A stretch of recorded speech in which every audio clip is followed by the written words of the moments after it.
दिसंबर की आज 23 तारीख है और मेरे गार्डन में कई सारे और भी फूल खिलना स्टार्ट हो गए हैं। जैसे कि ये आप देख रहे हैं, नेस्टेशियम भी कई दिनों से ये खिलना स्टार्ट हो चुका है और सैंड कोरियोप्सिस भी मेरे गार्डन में कई दिनों से खिल रहे हैं। तो मैं ये एक नज़र डलवा देती हूँ। ये देखिए सैंड कोरियोप्सिस, पर चिड़ियाँ इनके जो पेटल्स हैं वो खाई जा रही हैं।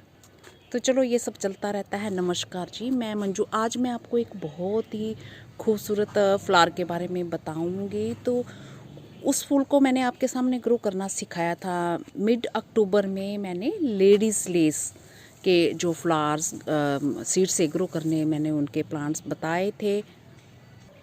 चूँकि मैंने 7-8 तरह के सीड सिर्फ ग्रो करना ही सिखाया था, तो ज़्यादा सीड्स थे, इसलिए मैं जानकारी नहीं प्रॉपर दे पाई थी। तो मैं आज जो उस पे पूरी जानकारी दूंगी आपको और दिखाऊंगी कि मैंने कौन कौन से पॉट में कितने ट्रांसप्लांट किए हैं।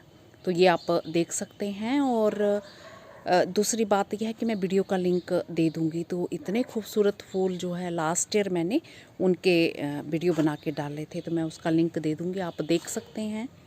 और जब भी आपको जानकारी इसकी चाहिए तो आप वो मेरा वीडियो देख के उस पर पूरी जानकारी पा सकते हैं। तो अभी मैं सुबह सुबह ऊपर आई थी और कुछ एक प्लांट्स में पानी दिया, तो मैंने सोचा कि ये जो लेडीज़ लेस के जो मैंने पौध तैयार की थी, तो ये इसका अपडेट भी देख लीजिए। और मैंने साथ के साथ आपको दिखाया भी हुआ है। और कुछ एक दो पौधे मैं इसके ट्रांसप्लांट करने वाली हूँ और काफ़ी कुछ तो मैं इसके कर चुकी हूँ। बस मैं जानकारी देना चाहती हूँ कि क्या इसके बारे में पूरी जानकारी है। तो ये देखिए कितने खूबसूरत लग रहे हैं। लेडीज़ लिस्ट जो प्लांट है, इसको जो है और भी कई नामों से जैसे जाना जाता है। ये इंडिया का नेटिव है। इसकी जो हाइट होती है करीब 6 फीट तक होती है और इससे ऊपर भी जा सकती है अगर आपने क्यारियों में सीधे लगाए हों। तो ये एनुअल प्लांट है। इसकी स्टेम लंबी, पतली और बड़ी ब्रांच होती है। मतलब जैसे ये देख रहे हैं, खूब सारी ब्रांचेस इसमें निकल आती हैं, खूब घना प्लांट ये हो जाता है। तो इसके फ्लावर्स जो हैं बहुत छोटे गुच्छों में सफ़ेद रंग के और ब्रांच की टिप पर लगते हैं। ये बड़े नाजुक होते हैं और सूखने के बाद भी जो इनके फूलों की शेप काफ़ी टाइम तक बनी रहती है। तो आप इसे ड्राई फ्लावर्स के रूप में भी इस्तेमाल कर सकते हो। तो प्रोपगेशन कैसे की जाती है? तो इनको सीड से सितंबर अक्टूबर में ग्रो किया जाता है और हफ्ते के अंदर ही इनकी जर्मिनेशन स्टार्ट हो जाती है। बड़े नाजुक छोटे छोटे पौधे होते हैं। मैंने दिखाए थे अपने गार्डन में जब इनके लगे थे। तो आपको याद होगा कि जब मैंने इनके सीड ग्रो किए थे तो मैंने अच्छे से तो वो सेव नहीं किए थे, थोड़ा फंगस उन पे आ गया था। मेरे को डाउट था कि शायद ना हो, बट इतने सारे ये इसके पौधे निकलाए, खूब सारे मतलब निकलाए। और अच्छा, जब सीडलिंग इनकी 4 से 5 सेंटीमीटर हो जाए तो आप उन्हें ट्रांसप्लांट कर सकते हैं। आप इसे क्यारियों में बॉर्डर के तौर पर डायरेक्टली भी ग्रो कर सकते हैं। ज़्यादा घने जब खूब सारे जैसे प्लांट्स हो जाते हैं ना, तो उनकी फिर आप थिनिंग कर दें, कुछ एक पौधे उनके निकाल दें। और क्यारियों में जो पौधे से पौधे की दूरी आपने रखनी है तो वो 1 फुट रखें, क्योंकि ये जो पौधा है खूब सारा फैलता है। सीड सोइंग के 3 महीने बाद जो इसमें फ्लावर्स आना स्टार्ट हो जाते हैं। तो लाइट इसे कैसे चाहिए? सनलाइट। तो इसे फुल सनलाइट की ज़रूरत होती है, बट ये जो है पार्शियल शेड में भी चल पड़ता है। तो सॉइल कैसी?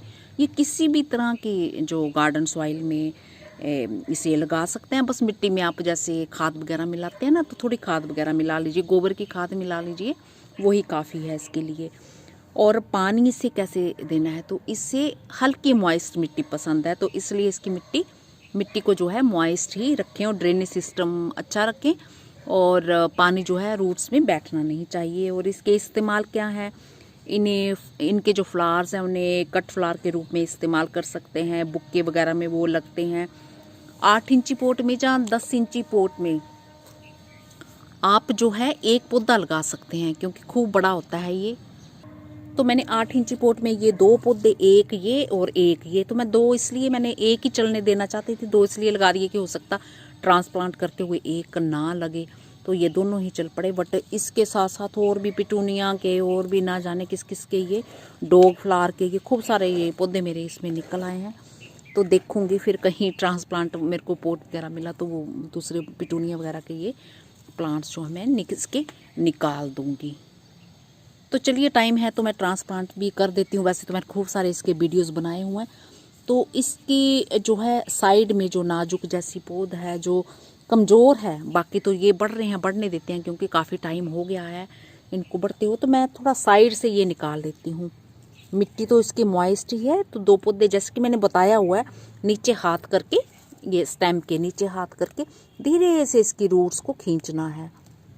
तो ये देखिए ये आराम से आ गया साइड से, ये ऐसे आ गया।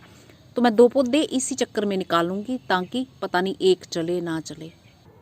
तो ये निकालते हुए 3 पौधे आ गए हैं। वैसे तो मैं हेल्दी प्लांट जो है ट्रांसप्लांट करती हूँ, बट क्योंकि अब काफ़ी टाइम हो गया, बड़े बड़े पौधे बीच में भी हो गए हैं, तो मैं सोच रही उसके साथ फिर खूब सारे ना निकलाएं, तो इसलिए साइड से यही निकालो। तो बस इस तरह से ये गड्ढा कर लिया है।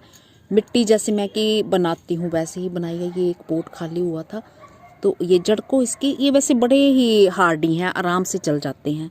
तो एक मैंने बड़ी बाल्टी में भी ग्रो किए हैं, कुछ एक 4-5 पौधे लगाए हैं। तो उसमें सिर्फ एक पौधा मेरा मरा था, बाकी सारे चल पड़े।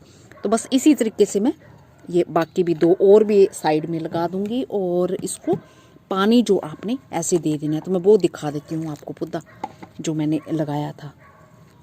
तो कोई पौधे होते हैं जैसे चलते नहीं हैं, ज़्यादा अच्छे से नहीं चलते, बट ये जो ईज़िली चल पड़ते हैं। ये पेंट की पुरानी पता नहीं 15 या 20 लीटर की बकेट है। तो इसमें मैंने 5 पौधे लगाए थे, एक मर गया और बाकी ये चलना स्टार्ट हो गए हैं। तो इस तरह से तो ये मैंने 3 पौधे ऐसे लगा दिए हैं। आप नर्सरी से प्लांट लेके आते हैं तो 8 इंची जान 10 इंची पोट में एक ही पौधा रखें, क्योंकि मैंने तो घर में खुद खूब सारी पौध तैयार कर रखी हुई है। और अगर कम इनको कम खुराक मिलती है तो छोटे रह जाते हैं। जितने भी फूल आएंगे तो चलो वो भी बढ़िया है। सबसे बढ़िया बात यह है कि मुझे ये बुक्के की तरह इसके पत्ते जो डीप कट लिए हुए ग्रीन कलर के, तो ये खूब सारे हैं। तो इस तरह से भी मैं कुछ एक बचे हुए प्लांट्स रखना चाहती हूँ, तो मुझे अच्छे लगते हैं। फूल आए ना आए, तो इस तरह से भी मुझे मतलब हरे भरे गमले जो हैं बहुत बढ़िया लगते हैं। और फिर कम खुराक मिलती है तो थोड़े कम फूल आते हैं। इसी के साथ नमस्ते जी, शुक्रिया। ये मेरे डॉग फ्लावर भी खिलना स्टार्ट हो गए हैं। मेरे जिन बहन भाइयों ने इसकी जो पौध तैयार कर रखी हुई है, तो वो इसके इस तरह से ट्रांसप्लांट भी कर सकते हैं पौधे, और अपने गार्डन में आने वाले टाइम में खूब सारे फ्लावर्स पा सकते हैं।